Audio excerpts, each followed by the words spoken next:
Welcome back to the deep dive. Today we are heading out west. I want you to picture red rocks, high deserts, and that very specific kind of dry heat. Oh yeah, that feels amazing until you realize you haven't had any water in hours. Exactly.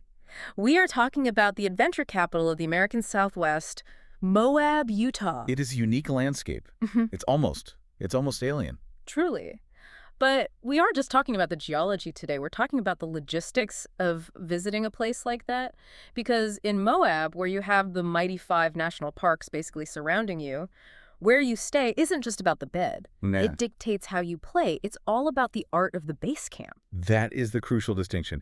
In places like this, where you're, hiking or biking all day, your hotel stops being just a dormitory. Right. It becomes a logistical hub. It's basically a piece of your gear. Yeah. And the property we're looking at today, the Gonzo Inn, it seems to really lean into that identity. The Gonzo Inn. I have to say, the name alone, it stops you. It brings to mind Hunter S. Thompson, that sort of wild energy. But looking at the sources, this place has been a Moab original since 1998. That's a lifetime in the hospitality world. It is. And just think about what Moab was in '98 versus now. It was still sort of transitioning from a mining town into this outdoor mecca. So our mission today is to really dissect what makes this place tick. We're going to look at the hardware, the building, the location, and then the software, the amenities and the perks. Okay. And to be really precise about this, because the details matter, I'd say, regarding what's on offer, let's proceed according to information obtained from sources. Sounds good. Let's break it down as follows. So first, the vibe. The sources call it desert chic, retro, and having Southwest influences. Is eclectic just a nice word for, cluttered? That's a fair question, but here I think it's a deliberate choice. It's not a generic box. You see the influence of the owner, Hussein Denis.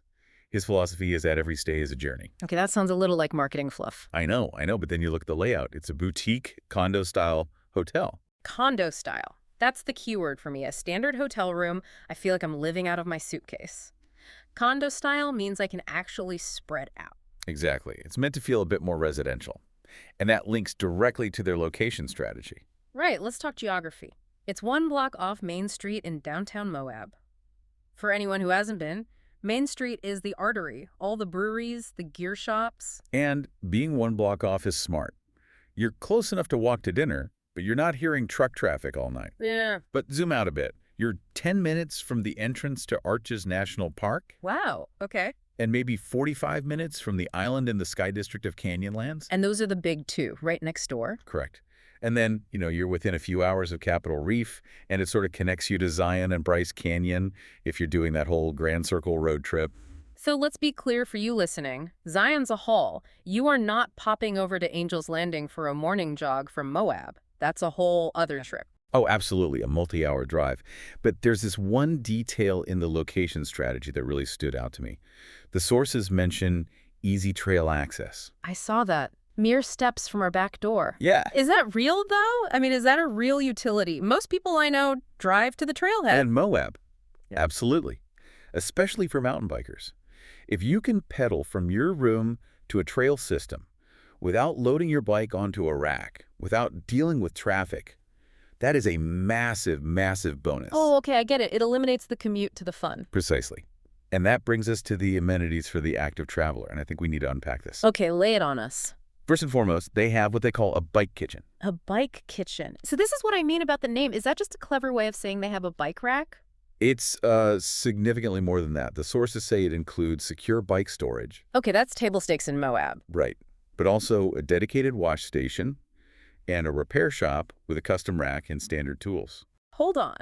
A wash station. Why is that so critical? Can't I just, wipe my bike down with a towel? Not in Moab. You're dealing with red rock dust. It's silica.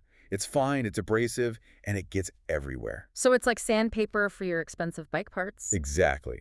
A hotel that gives you a wash station is signaling that they understand the physics of the environment. It's not a luxury, it's preventative maintenance. That is a great point. It shows they actually get the sport. And you mentioned secure lockup, too. I did, and I mean, think about it. How much does a decent mountain bike even cost these days? Oh, easily $5,000 to $10,000 for a nice one. You do not want that sitting on the back of your car overnight. No. You want it inside, behind a lock, it lets you actually sleep. That peace of mind is worth the room rate alone for some people. So, moving on, the sources also talk about their adventure partners. Yeah, this is where the network effect comes in. They have established discounts with local operators. I'm always a little skeptical of these partnerships. Is it just a brochure rack in the lobby, or is there real value? The discounts are pretty substantial. You get 10% off at Canyonlands Jeep Adventures. Which is huge if you want to rent a 4x4. That's a massive part of the Moab culture. Right. Then there's Moab Adventure Center MC. That's another 10% off rafting off-road tours. Okay. And MC is a Best of State award winner for 10 years straight, so you're not getting a discount on some budget operating. Okay, that's a good point.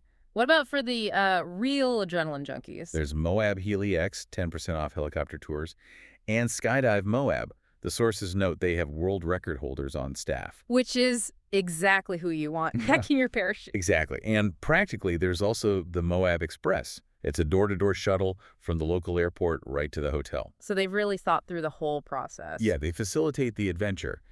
But you can't just have adventure. You can't go 100 miles an hour all day, every day. You need to crash. You need recovery.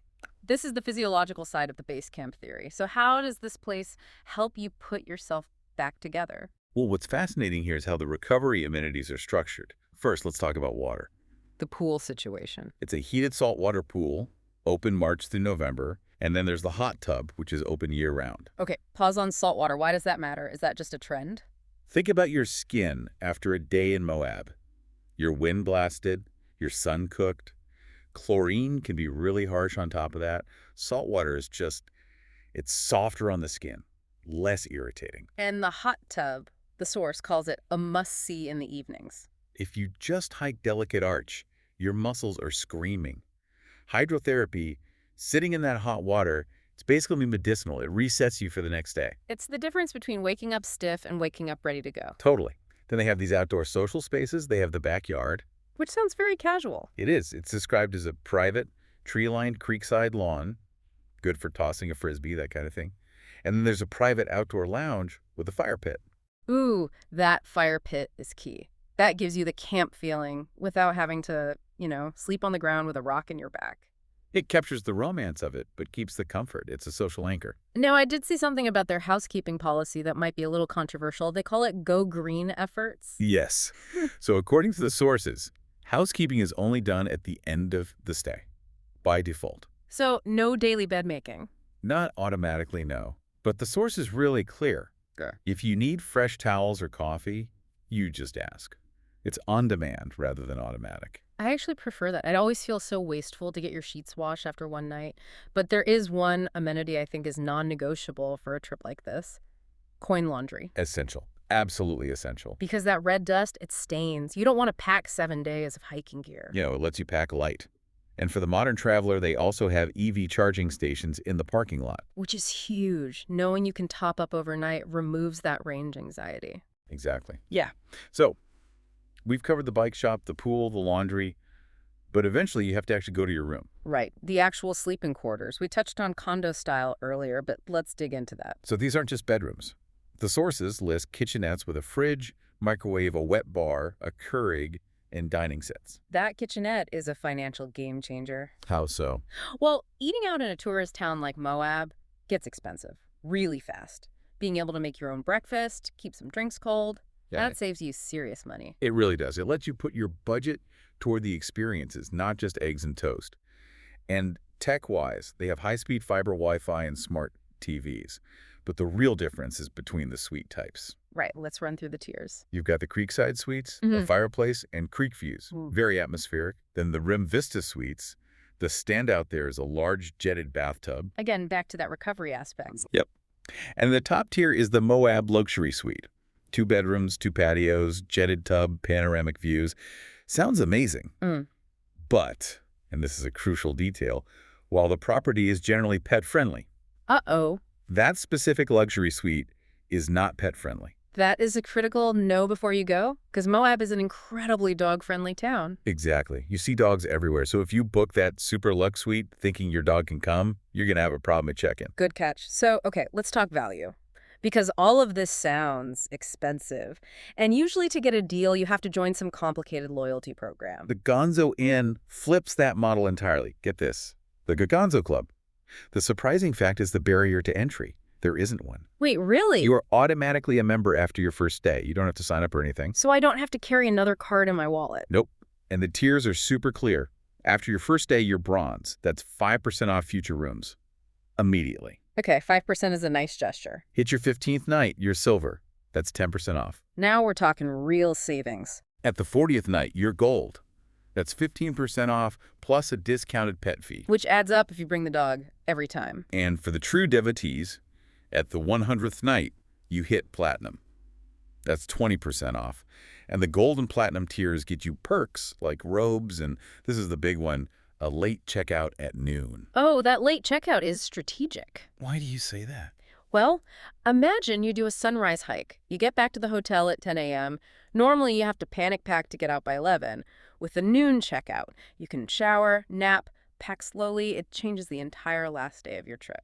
That's a great insight. But even if you're a first-timer, the sources gave us a list of current promotions. This is like a cheat sheet for anyone listening who's planning a trip. I love when we find these. Let's run through them. Okay, first, for veterans and active military, they offer 20% off. That is substantial. And the code. It's Proud Life Serve 20, all caps. Got it. What about first responders? Police, fire, EMTs, there's a 10% discount. The code for that is Frontlines 10. Frontlines 10, okay. If you're on a romantic getaway, they have a 10% discount that includes a special in-room treat. Nice. And that one is Gonzo of 10. Exactly. And then 2 that anyone can use. If you book for 7 nights or more, you get 10% off the whole stay. That's the real base camp discount. Code longer 10. And finally, the planner's reward. If you book 6 months in advance, you get 10% off. Early bird 10. I love that they put these right out there. It feels very transparent. It does. It aligns with that whole locally owned vibe. They seem to know exactly who their customer is, and they just give them the discount directly. So when we step back and look at the Gonzo Inn as a whole, what's the picture? It feels like a hybrid of some kind. It is. It balances the rugged, the bike wash stations, the Jeep partners, with the refined of the saltwater pools, the jetted tubs, the retro design. It's admitting that you can be tough during the day and want to be, well, soft at night. Exactly. And again, just to reiterate, this whole summary, from the bike kitchen to the loyalty club, was compiled according to information obtained from sources, just to make sure we're giving you the most accurate picture. Right. It's not just a place to crash. It's a tool for the trip. Which I think raises a more important question for any traveler, really. In an era where every hotel room looks the same, does the value of a hotel just come from its bed count? Or does the real value come from how well it integrates into the local lifestyle? Is it a dormitory or is it a partner? Exactly. When a hotel offers a bike repair stand and partnerships with Healy Tours, it's basically saying, we are in this adventure with you. It changes the relationship from, landlord-tenant to co-conspirators in a great experience. Co-conspirators in adventure. I like that. It implies you're getting away with something. Well, if you are heading to the Red Rocks, it sounds like the Gonzo Inn is ready to conspire with you. That's all for this deep dive. Get out there, get dusty, and we'll see you on the next one. Safe travels.